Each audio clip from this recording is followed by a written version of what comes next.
pasemos ahora a estudiar fenómenos típicamente ondulatorios, como son la difracción, y estudiaremos las diferencias de comportamiento de la luz y del sonido en los fenómenos cotidianos. Bien. Bueno, empezaremos explicando lo que es difracción. Y difracción es la propiedad que presentan las ondas, y en particular la luz, de desviarse cuando pasan por una abertura pequeña o cuando interponemos un obstáculo cuyas dimensiones sean pequeñas comparadas con la longitud de onda. Es decir, vemos aquí que la longitud de onda va a jugar un papel muy importante, y las dimensiones de la longitud de onda pues van a hacer que aparezcan unos determinados comportamientos u otros, dependiendo del orificio, del tamaño de la abertura o del objeto en comparación a la longitud de onda, pues vamos a tener unos resultados u otros. Fijémonos en la imagen de la figura. Supongamos que esto es un foco luminoso, por ejemplo una bombilla, y aquí tenemos dos paredes, una pared a la izquierda y una pared a la derecha. Una pared a la izquierda y una pared a la derecha. Y aquí tenemos un orificio grande en comparación con las dimensiones de la longitud de onda de esta luz, y aquí tenemos un orificio pequeño en comparación con las dimensiones de la longitud de onda. Es decir, una situación más o menos simétrica, pero con una gran diferencia, que es que en esta pared tenemos un orificio grande en comparación a la longitud de onda lambda, y aquí tenemos un orificio pequeño en comparación a la longitud de onda. Pues cuando hacemos pasar la luz por una abertura grande, podemos observar que se propaga dentro de un cono de luz, dentro de este cono. La luz se propaga dentro de este cono, ¿verdad? Dentro de este cono, denominado haz. Es decir, a este cono de luz se le denomina haz. Sin embargo, si hacemos la abertura más pequeña, la luz emergente se propaga en todas las direcciones. Es decir, fijémonos ahora en este caso, la abertura es mucho más pequeña. Entonces, la luz emergente se propaga en todas las direcciones, hecho que podemos explicar admitiendo que dicho orificio, es decir, este orificio pequeño, se comporta como un foco emisor de nuevas ondas. Es decir, el comportamiento aquí y el comportamiento de esta parte de aquí es claramente distinto para un mismo foco de luz. Aquí la propagación es rectilínea, en modelos de rayos, podemos usar modelos de rayos y dentro de un cono, y aquí pues aparece una propagación en todas las direcciones, y es lo que se conoce como fenómeno de difracción. Bien, pues vemos, por tanto, que el comportamiento en un caso o en otro va a depender de las dimensiones relativas, del tamaño relativo de los orificios en comparación con la longitud de onda lambda de la onda incidente. Bien, si en lugar de una abertura colocamos un obstáculo de grandes dimensiones, podemos observar cómo se produce una sombra bien definida, con unos contornos bien definidos. Pongo un obstáculo grande y tengo mi sombra perfectamente definida. No hay nada borroso, es nítida. En cambio, si el obstáculo es muy pequeño, comienza a aparecer una sombra borrosa, como si la luz bordeara el obstáculo.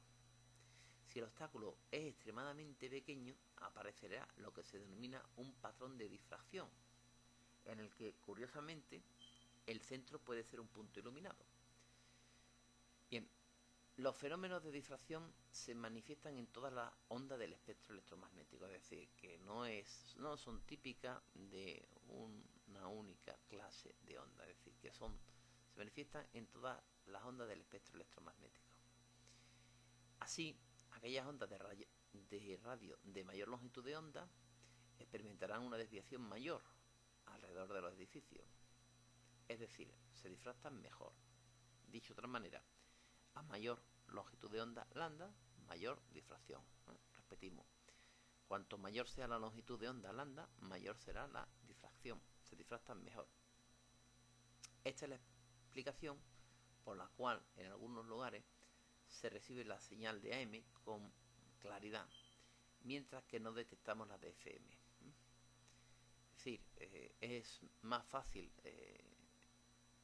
sintonizar una emisora a la misma distancia, con la misma potencia, todo exactamente igual, pero es más fácil sintonizar una una emisora de AM, más fácil que consigamos escucharla, que una señal de FM, ya que la señal de AM es de mayor longitud de onda que la de FM.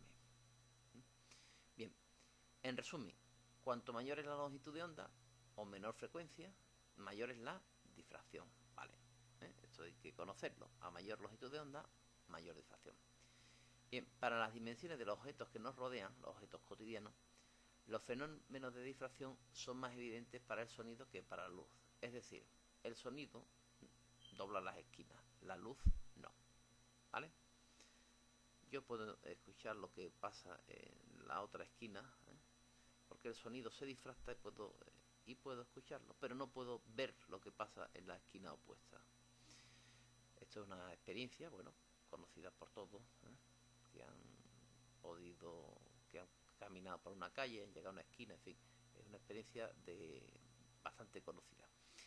Dentro del espectro visible, el rojo es el que presenta mayor difracción, ¿vale?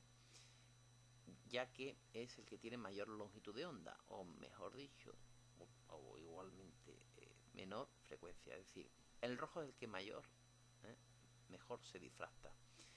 Esta es la razón por la cual, si miramos en el microscopio objetos muy pequeños, utilizamos luz azul. ¿Para qué? Para que se difracte peor, ¿vale? Yo no quiero tener este tipo de fenómeno cuando estudio el comportamiento de partículas muy pequeñas, infinitamente pequeñas. Entonces se usa la luz azul porque tiene una menor longitud de onda y por tanto se difracta menor. Bien, y a su vez también vamos a resaltar esto, que dentro del espectro visible, como el rojo es el que presenta mayor difracción, esa es la explicación de por qué los atardeceres son fundamentalmente rojos, porque la luz del sol, cuando está ya muy baja en el horizonte y cuando atraviesa la capa de la atmósfera, pues se difracta mejor y nos llega a nosotros mejor que la luz azul. Por eso los atardeceres suelen ser rojos, ¿vale? Bien, pasemos ahora a estudiar fenómenos de superposición de ondas, nociones sobre los fenómenos de interferencia. Bueno, vamos a empezar con lo que es el principio de superposición para ondas. Y el principio de superposición para ondas dice más o menos lo siguiente. Cuando dos ondas se superponen, se cumple el llamado principio de superposición. Es decir, el desplazamiento transversal resultante es igual a la suma algebraica de los desplazamientos de las ondas individuales. Dicho de otra manera, se suman los efectos. Cuando dos ondas interfieren, cuando dos ondas se superponen, se suman sus efectos. El efecto total, el desplazamiento transversal I, será igual a la suma de I sub 1 más I sub 2.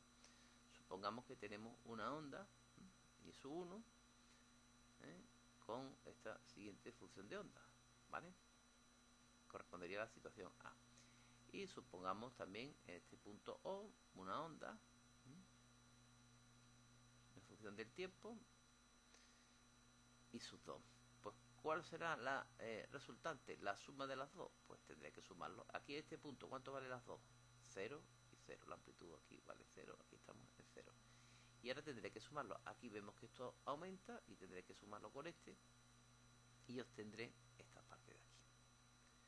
Aquí empieza a bajar porque esta función de onda empieza a bajar. Y esta función de onda baja más rápidamente que ¿quién? Que esta. Luego aquí baja. Evidentemente luego sube y así sucesivamente. Está claro que una vez que yo haya tenido este intervalo, este es el periodo, la superposición de dos ondas periódicas me va a dar también que otra onda periódica. Es decir, a continuación de este punto, pues se volvería a repetir la misma forma de la función de onda. Es como si estuviéramos aquí, empezaríamos a subir, bajar un poquito, subir un poquito, bajar. Es decir, aquí, este punto, hay un periodo y se volvería a repetir el movimiento periódico, puesto que ya hemos llegado a una situación en la que se repite y no lo hemos dibujado aquí en el papel, pero seguiría con una forma, una gráfica periódica, donde esto es lo que se repite, ¿vale? Evidentemente, la superposición de ondas periódicas pues me va a dar lugar a otra onda periódica. Bien, el principio de superposición de ondas es aplicable a ondas electromagnéticas en general y para ondas mecánicas de pequeña amplitud. Recordemos, por tanto, que el principio de superposición de ondas me viene a decir, en resumidas cuentas, que cuando dos ondas interfieren, se superponen, el resultado total es que habrá que sumar sus efectos. Y viene representado esquemáticamente por esta ecuación. Entre los fenómenos físicos en los que interviene el principio de superposición, vamos a citar lo siguiente. A. Interferencias producidas entre ondas de igual frecuencia. B. Ondas estacionarias, originadas por dos ondas de igual frecuencia y amplitud, pero que se propagan con la misma velocidad en sentidos contrarios, es decir, dos ondas exactamente iguales, una que se propaga hacia la derecha y otra que se propaga hacia la izquierda, pero con la misma longitud de onda, con la misma frecuencia, todo igual, nada más que una hacia la derecha y la otra hacia la izquierda, y me da lugar a lo que se conoce como onda estacionaria. Y C, y por último, la difracción, que lo veremos más adelante. Bueno, aunque ya hemos visto cualitativamente qué consiste. Bueno, ¿cuál es la característica esencial de todo esto? Pues la característica esencial que no conviene olvidar es que tras la superposición cada onda conserva la misma forma e igual energía y cantidad de movimiento que antes. Es decir, que conserva la misma forma, la misma energía y cantidad de movimiento que antes. Esto se justifica que dos personas, esto es lo que justifica que dos personas puedan entenderse cuando hablan en un sitio con ruido. Bien, vamos a estudiar las interferencias, las características cualitativas, ¿vale? Vamos a empezar con los casos más simples. Bueno, llamamos interferencia a los efectos físicos que se producen en puntos de un medio donde tiene lugar la superposición de dos más ondas. Comenzaremos estudiando dos ondas coherentes, es decir, que tengan igual amplitud, frecuencia y longitud de onda. Es decir, que vamos a empezar a estudiar el caso más simple y es las ondas coherentes, es decir, igual amplitud, igual frecuencia y longitud de onda. Bien, pues cuando dos ondas coherentes se cruzan o interfieren en el punto P, como tenemos aquí en la gráfica, en el punto P, el movimiento resultante puede reforzarse o anularse, evidentemente, puede salir reforzado o anulado. Veremos de qué depende esto. Sean dos centros F1 y F2. Aquí tenemos F1 y F2. Dos centros que originan sendas ondas con la misma frecuencia o periodo y con las mismas características, como he dicho, igual amplitud, igual frecuencia, igual longitud de onda, nada más que una se origina aquí y otra se origina aquí. Por ejemplo, los altavoces, unos altavoces sincronizados de un equipo de música, los dos están emitiendo ondas. Aquí tenemos un altavoz, aquí tenemos el otro altavoz, los dos están emitiendo ondas de igual amplitud, hemos regulado para que haya el mismo volumen, igual amplitud, igual frecuencia, todo exactamente igual, pero claro, uno situado en un punto F1 y otro situado en un punto F2. Bien, pues entonces, según esta situación, con los centros F1 y F2 que originan sendas ondas de la misma frecuencia, tendremos estas ecuaciones. I sub 1 en este punto P, desde F1 hasta el punto P, pues habrá una distancia X sub 1. Desde F sub 2 al punto P habrá una distancia X sub 2. Entonces, I sub 1, ¿quién va a ser? Va a ser A seno de omega t menos kx sub 1, claro. ¿Por qué? Porque esta es la ecuación de una onda, como hemos visto, de frecuencia omega, bueno, de frecuencia, como hemos dicho, f, y la omega es la pulsación, la k, el número de onda, y entonces esta es la forma que tiene. Lo que ocurre es que aquí tendré que poner x1, porque la distancia entre el foco y este punto, pues va a ser x1.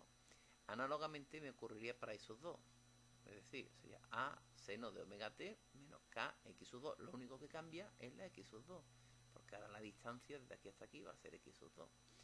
Bueno, entonces x1 y x sub 2 son las distancias de los focos al punto P, ¿vale? Bueno, pues aplicando el principio de superposición, tendré que sumarla, ¿eh? La i total será la i sub 1 más, ¿quién? Más la i sub 2. Y será a seno de omega t menos kx1 más a seno de omega t menos kx sub 2. Es decir, tendré que sumar la i sub 1 y ¿quién? Y la i sub 2. Y si yo la sumo, me queda esto de aquí. A seno de omega t menos kx1 más a seno de omega t menos kx sub 2. Vale. Y ahora vamos a hacer aquí uso de una relación trigonométrica y es la siguiente. El seno de A, pero esto es trigonometría, no tiene mayor dificultad. Seno de A más seno de B es 2 coseno de A menos B partido por 2 multiplicado por el seno de A más B partido por 2. Bueno, pues si yo aplico esta expresión matemática de trigonometría a esta ecuación de onda, esta función de onda, toda esta parte de aquí sería ¿quién? La A, porque hemos dicho seno de A, todo esto sería ¿quién? La A, y todo esto sería la B. Bueno, pues entonces si yo aplico esto, me quedaría que el seno de A más el seno de B, bueno, antes saco factor común la A, saco factor común la A y me quedaría igual a, abro paréntesis, seno de omega t menos kx1 más seno de omega t menos kx sub 2. Y ahora hago uso de esta expresión. Así que el seno de A más B es 2 coseno de A menos B por el seno de A más B. Donde A, ¿qué es? A es esta expresión. Omega t menos kx1. ¿Y B quién es? Omega t menos x sub 2. Se recomienda al alumno que si no lo ve bien en su casa, coja bolígrafo y papel y desarrolle esta ecuación haciendo uso de esta relación trigonométrica. Entonces, me quedaría el seno de A más el seno de B, me quedaría 2, ¿vale? Que lo ponemos aquí. Aquí lo tenemos abajo desarrollado. Una vez que saca factor común la A, de aquí hasta aquí, lo único que he hecho desde aquí hasta aquí es sacar factor común la A, que tendría seno de omega t menos kx1 más seno de omega t menos kx sub 2. Y ahora, una vez que saca factor común la A, pues procedo a hacer esto. Y tengo que sustituir todo esto porque por el 2 coseno de A menos B, seno de A más B. Y donde pone A, pues pongo ¿quién? Omega t menos x1. Vamos a fijarnos. Si yo pongo aquí omega t menos kx1 menos esto de aquí, el omega t y el omega t, ¿qué les va a pasar? Se me van a ir. Y como es menos esta parte de aquí, quedaría menos x sub 2, que sería kx sub 2. Es decir, que aquí quedaría kx sub 2 y este seguiría con signo negativo. Resumiendo, me queda 2 coseno y ahora a menos b, hemos dicho que las omegas se van y este, como es menos b, quedaría signo menos menos, sería más, quedaría kx sub 2 menos kx1. Si yo saco un factor común, me queda kx sub 2 menos x1 partido por 2. Muy bien, pues ya tengo hecho esta parte de aquí, la primera parte, que corresponde con ¿quién? Con esta primera parte. Ahora tendría que poner el seno de A más B partido por 2. Bueno, pero si yo sumo esta y esta, ¿qué me va a quedar? Me va a quedar omega t más omega t van a ser ¿quién? Lo pongo aquí, 2 omega t. O sea, que sumo omega t más omega t, me van a quedar 2 omega t. Y ahora me quedaría k, o sea, menos k, factor común de x1 más x sub 2. Y todo esto partido por 2. Esto no tiene dificultad ninguna. Si no se ve directamente, pues se recomienda que se coja un bolígrafo y papel y desde aquí hasta aquí pues se iguale esto con el término A, esto con el término B, que se desarrolle y ya está, no tiene mayor dificultad. A lo mejor de cabeza pues un poco más, pero si alguien tiene dificultad, pues que coja bolígrafo y papel y lo desarrolle. Bueno, si yo ahora me fijo en esta parte de aquí, y a esto lo voy a llamar A sub R, es decir, A sub R va a ser 2A coseno de K x sub 2 menos x1 partido por 2. Entonces a todo este trozo de aquí lo voy a llamar A sub R y me queda A sub R seno de todo esto. sin olvidar que 2 omega t partidos por 2 pues se van y me queda seno de omega t menos k x1, x2 partido por 2. Es decir, que esta es la expresión que me queda. Una vez que yo he sumado, me queda la expresión a su r seno de omega t menos k, ahora paréntesis x1 menos x2 partido por 2. Muy bien.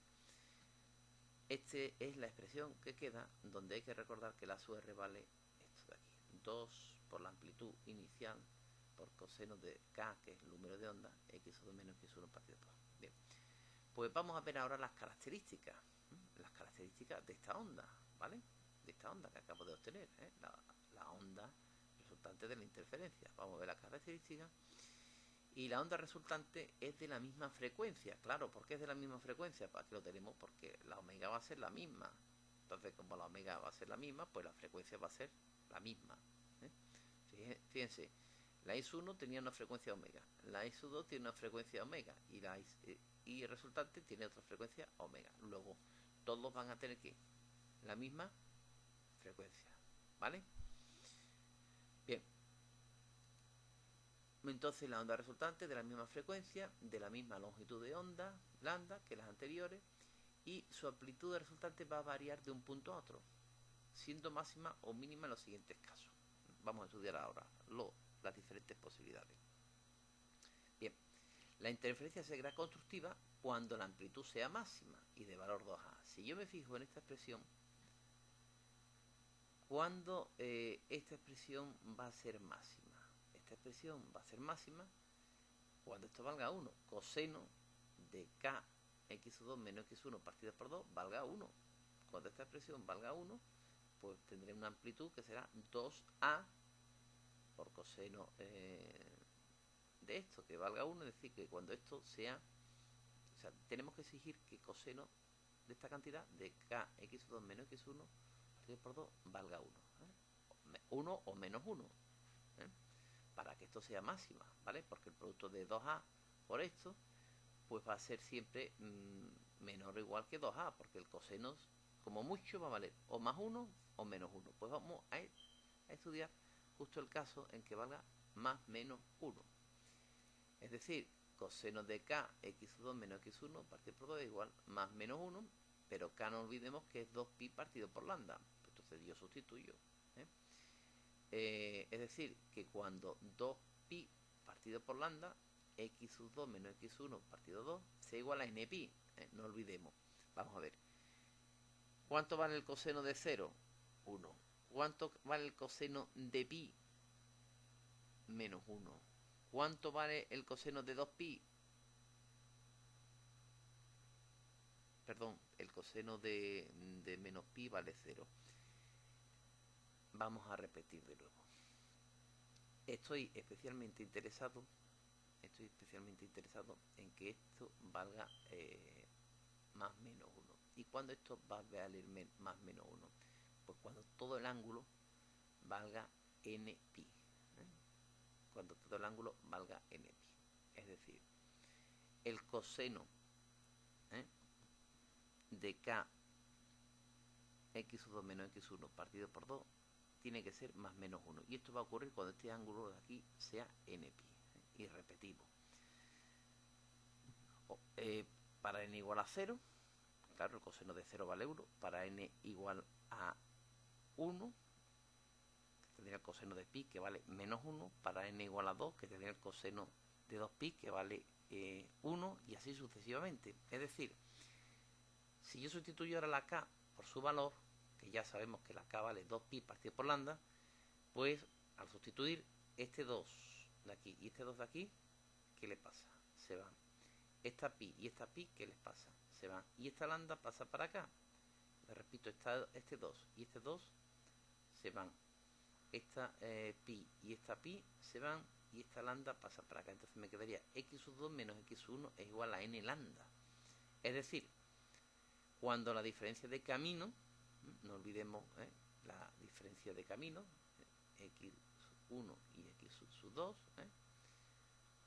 x2 menos x1, que es lo que me está dando la diferencia de camino entre un foco F1 y un foco F2 al punto donde estamos estudiando su efecto. Es decir, cuando la diferencia de camino sea un múltiplo entero, la n es un entero, de longitudes de onda.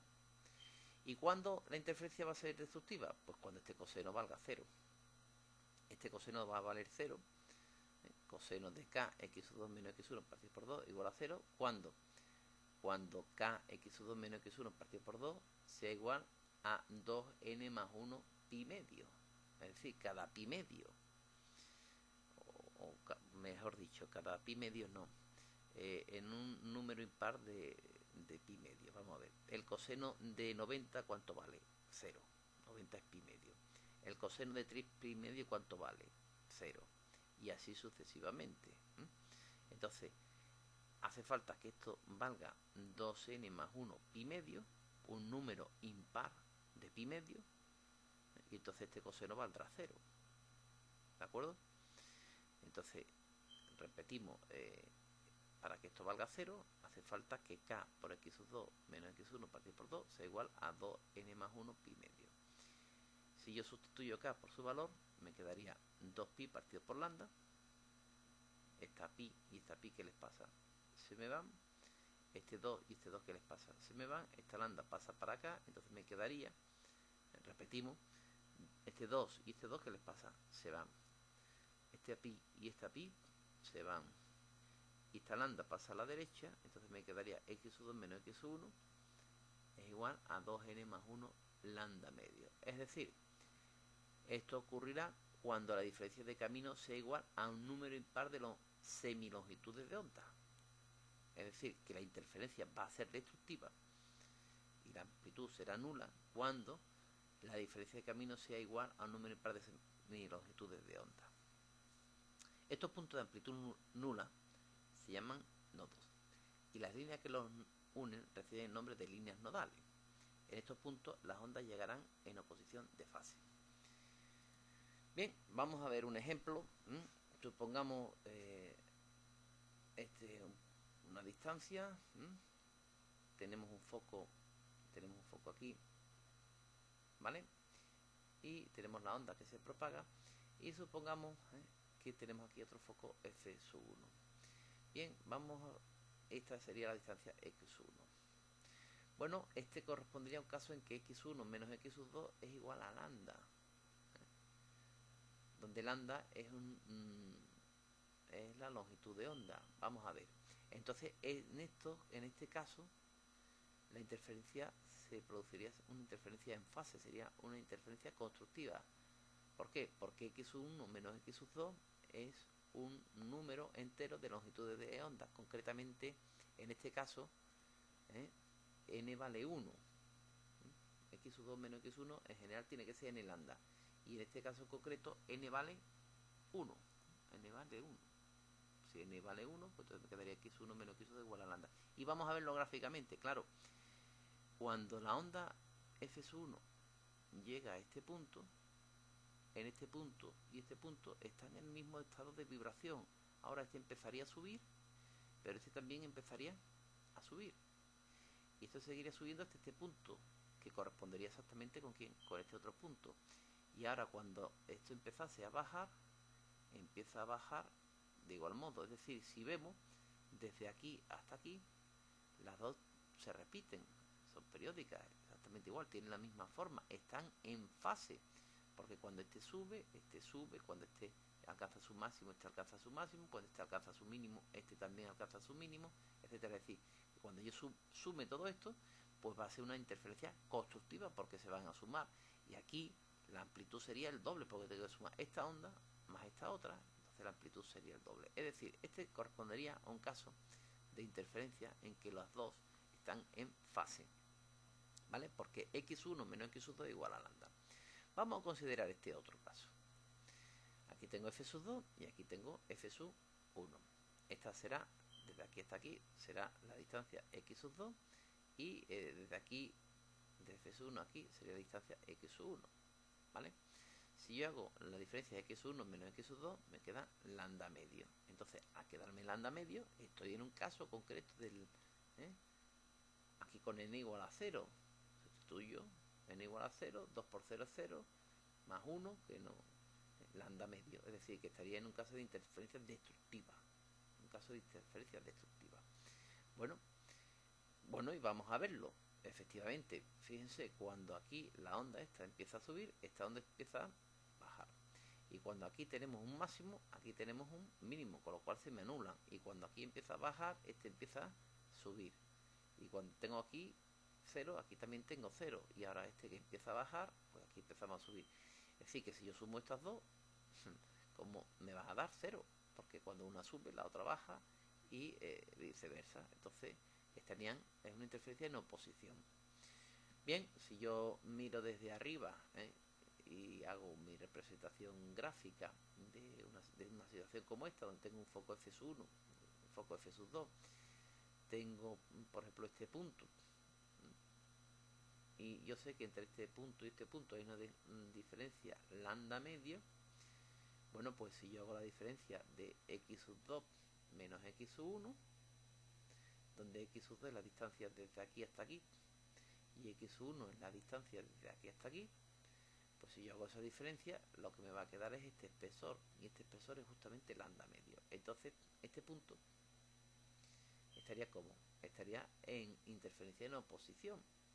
Entonces este punto valdría 0, correspondería con quién, con n igual a 0, ¿vale? Aquí estarían en oposición, en este punto de aquí.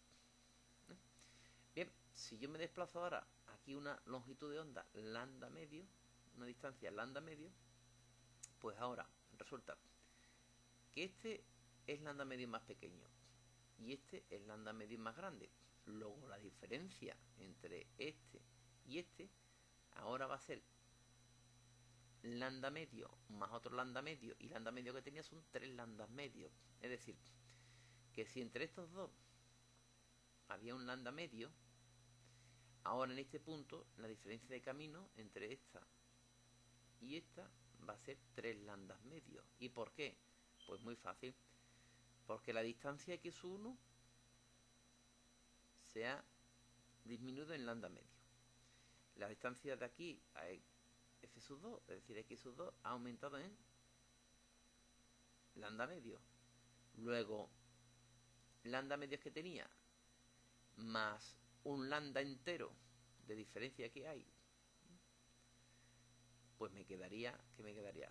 Que la diferencia de camino en este punto, entre f1 y f2, es 3 lambda medio. Aquí también tendría que estarían en interferencia en oposición. Análogamente, esto sería también una diferencia de 5 lambdas medios aquí, que correspondería con n igual a 2, y en este punto sería también una diferencia de 7 lambdas medios. Están aquí, no se confunde el alumno.